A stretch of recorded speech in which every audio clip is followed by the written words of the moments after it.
तर पुण्यातील पतित पावन संघटनेच्या वतीनं पहलगाम इथं झालेल्या दहशतवादी हल्ल्याच्या निषेधार्थ आक्रोश आंदोलन करण्यात आलेलं आहे।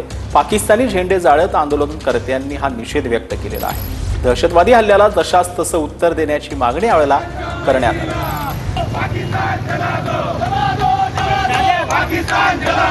काश्मीर येथील पहलगाम या ठिकाणी दहशतवाद्यांकडून भ्याड हल्ला केला जात आहे। त्याच भ्याड हल्ल्याच्या निषेधार्थ आज पुण्यामध्ये पतित पावन संघटनेच्या वतीनं आक्रोश आंदोलन करण्यात येत आहे। पतित पावन संघटनेचे काही पदाधिकारी आहेत, आपण त्यांच्यासोबत चर्चा करणार आहोत।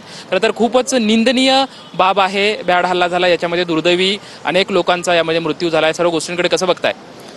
काल काश्मीरमध्ये काही अतिरेक्यांनी लष्कर तोयबाशी संबंधित द रेजिस्टन्स फ्रंट या संघटनेच्या अतिरेक्यांनी जो भ्याड हल्ला पर्यटकांवर केला व जात व धर्म विचारून त्यांना गोळ्या घातल्या, त्या हल्ल्याचा पतित पावन संघटना पुणे शहर तीव्र शब्दात जाहीर निषेध करत आहे।